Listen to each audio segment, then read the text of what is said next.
Yo, what is going on, guys? It's Khaosity here, back again for a brand new video here on the channel. Alright, now I know it's been a minute, alright, but I've been working on a few things and some family related things happened. But now that that's all over, your boy is finally back in business and we back with the videos.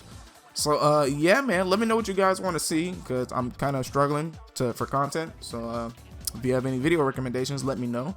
But we are here today to talk about, of course, Sonic Frontiers, the best Sonic game to release in over a decade. We're talking sales numbers today. Alright, so we head to Twitter at Tails Channel. It says here, Sonic Frontiers regional numbers for December 2022.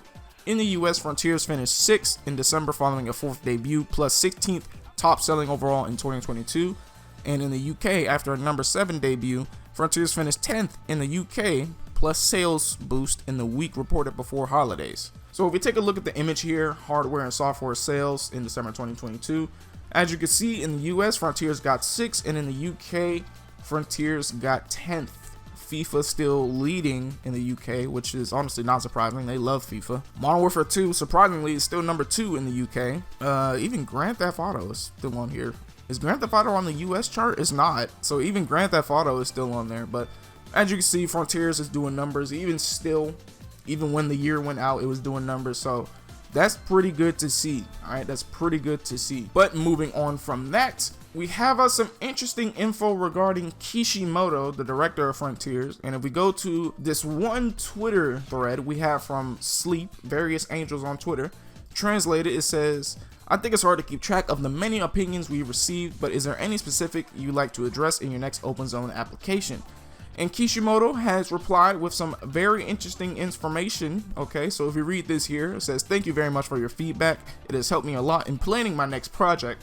Regarding the opinions that we have been paying particular attention to, we are thinking of working on them as soon as possible by secretly prototyping and testing them in the update without waiting for the next game. Alright, so some of you may think that this is not that big of a deal. They get to try out some of the ideas that we've been giving them in this update. But it goes a lot deeper than that, alright? Because if you think about it, since they're trying and prototyping some of these ideas and testing them in the next update, or in these updates for Frontiers throughout 2023, it lets them get a head start kinda with development for Frontiers 2, because what they can do is they can implement ideas in every update. They got 3 of these updates, so they can implement an idea every update, get the feedback on it, and refine it for the next game, alright? That's one thing that a lot of people seem to miss, or a lot of people don't seem to get, is that the earlier or the more that they test out these things, the better the next game would be. For example, if any of you have played Call of Duty within recent years, then you know about the whole Ghost situation, alright? Ghost is a perk in Call of Duty that you can use in multiplayer, and what it's supposed to do is it's supposed to keep you off radar as long as you're at least moving around the map. You have to constantly be moving to stay off radar. But the way it is now, you can just equip the perk and you completely show up off radar. No penalties, you don't have to do anything. As long as you have Ghost equipped, you will not show up on radar. And the problem with that is, since Call of Duty is so campy in recent years, everyone runs Ghost. So no matter how many kills you get, no matter how many UAVs you get to show your enemies on your minimap, you will never see a person running Ghost. They're most likely just sitting in a corner.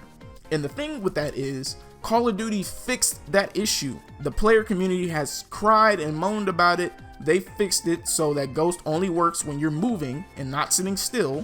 And then in the next game, we had the same problem again.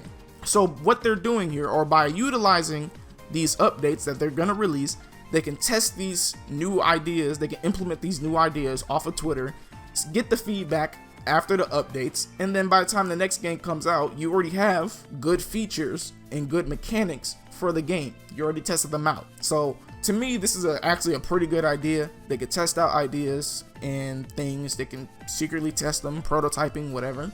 And by the time Frontiers 2 comes out, those ideas have already been implemented and refined to a point that we like it, and it can be used within the base game of Frontiers 2. That's gonna be the key to this open zone formula, alright? Since they're trying out ideas, keep trying out ideas over the years, and in the next game, you already have a good building block. You just keep building off of what you already have. You never want to take some steps back, alright? So things I wouldn't want to see come like the next game. Things you wouldn't want to see is like worse combat, worse movement, worse like tech within the games. You wouldn't want to see any of that. Those are steps back. But yeah, man, that's gonna be it from me. Hopefully you guys enjoyed. If you did, drop a like, and if you're new, consider subscribing to the channel. We're getting closer and closer to 400. Yeah, man, let me know what you guys want to see on the channel. Need some video ideas. And yeah, I'm gonna go get some food now. Peace.